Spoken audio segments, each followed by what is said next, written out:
spent a total of 11 trillion naira on debt financing, Nigerian Tribune investigation has revealed. This is 18.5% of the 61.063 trillion naira budgeted over the period. In the same period, the country voted 4.4 trillion naira, 7.2% for education, and 2.7 trillion naira, 4.5% to health.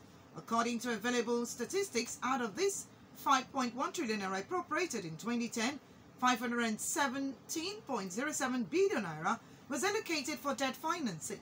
The sum increased to 527.2 billion naira in 2011, 559.58 billion naira in 2012, 591.76 billion naira in 2013, 712 billion naira in 2014, and 943 billion naira in 2015. In 2016, budgetary allocation for debt servicing increased to 1.48 trillion naira in 2017. It was 1.84 trillion naira in 2018. It was 2.014 trillion naira in 2019 as allocated for debt servicing. For more of that story, Nigeria spent 11 trillion naira on debt financing in 10 years. Investigation. Story on the front page of Nigerian Tribune, continued on page 2.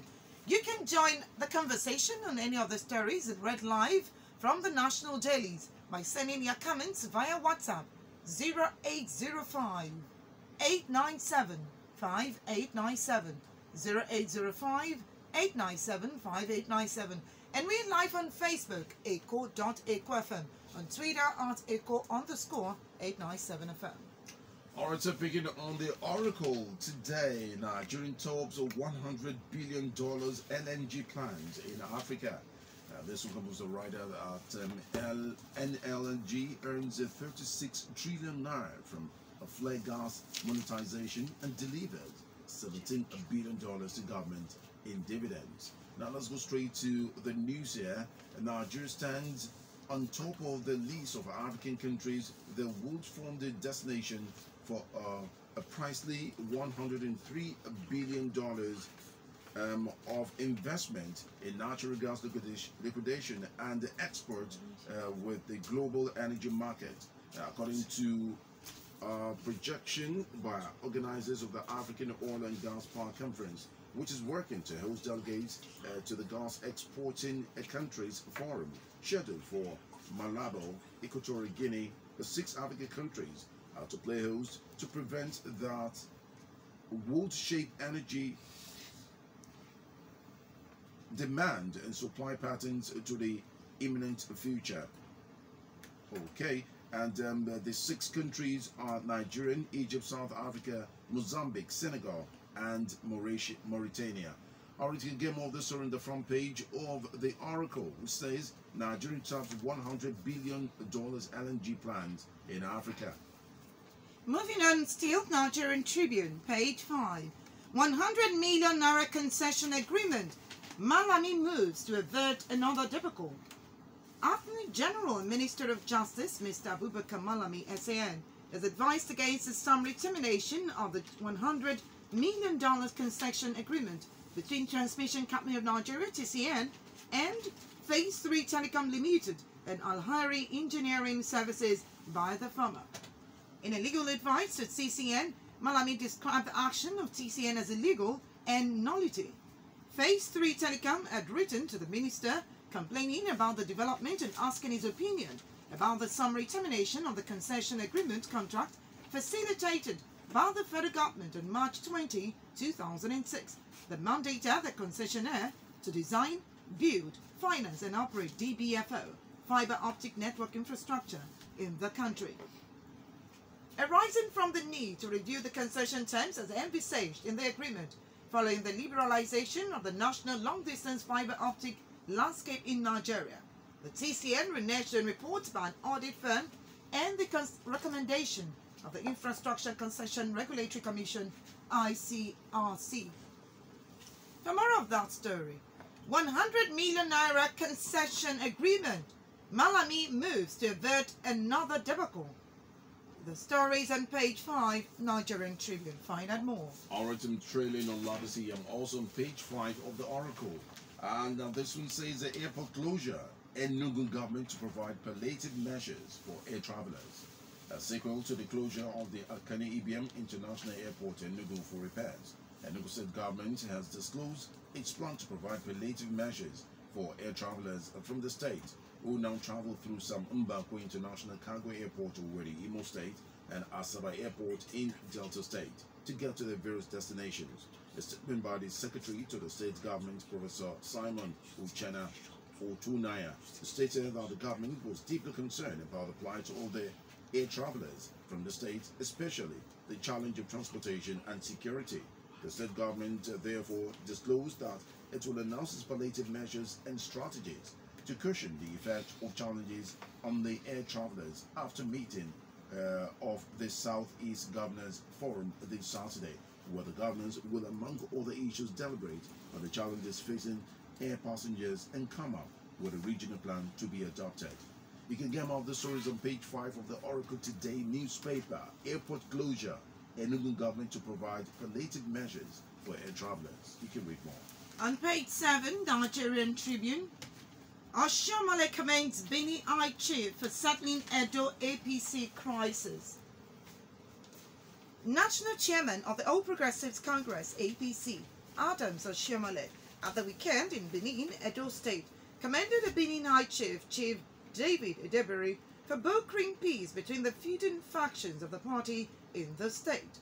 Oshomole, who spoke in the company of APC leader Senator Bola Tinubu, elder statesman Tanko Yakasai, and other party leaders at the 90th birthday celebration of Edebiri, said that he was deeply grateful to the IGP for helping to settle the little issues in the party in the state.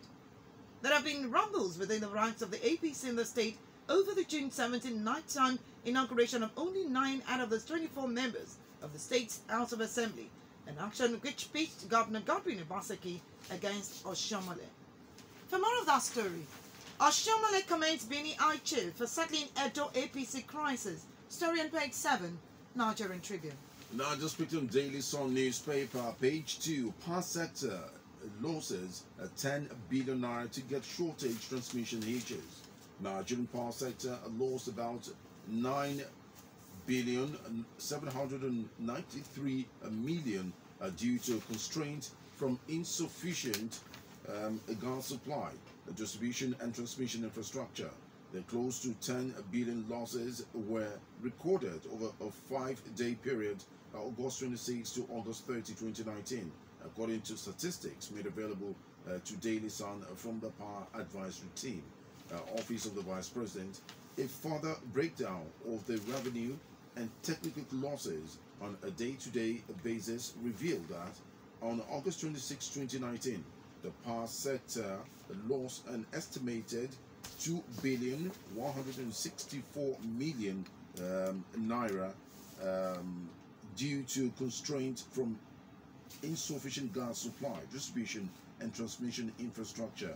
On the technical shortfall, while average energy sent out was 3,482 megawatts, up to 223.59 megawatts per hour from the previous day, while 1,363 megawatts and the 222 megawatts were not generated due to unavailability of gas and transmission infrastructures. Wow, this is a big one there.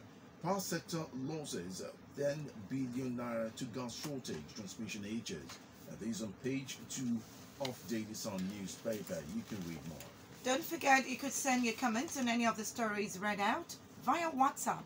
The number 0805 897 5897 0805 897 5897.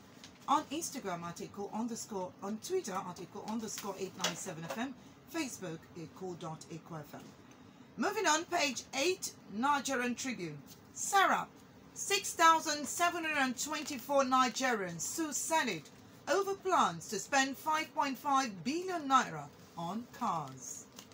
A rights group, the Socio-Economic Rights and Accountability Project, SARA, and 6,724 concerned Nigerians have filed a lawsuit asking the Federal High Court sitting in Lagos to restrain, prevent, and stop the National Assembly Service Commission from paying or releasing the sum of 5.5 billion naira budgeted for the purchase of luxury cars for principal members of the Ninth Assembly.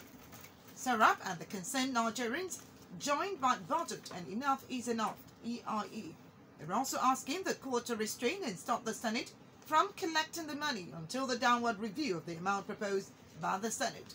In suit number FAT/L/CS/1511/2019, filed before the court on Friday, the plaintiffs argue that spending 5.5 billion naira to buy luxury cars for principal members of the Ninth Assembly is unjust and unfair. It negates the constitutional oath of office made by members to perform their functions in the interest of the well-being and prosperity of Nigeria and its citizens as contained in the 7th schedule of the 1999 Nigerian Constitution as amended.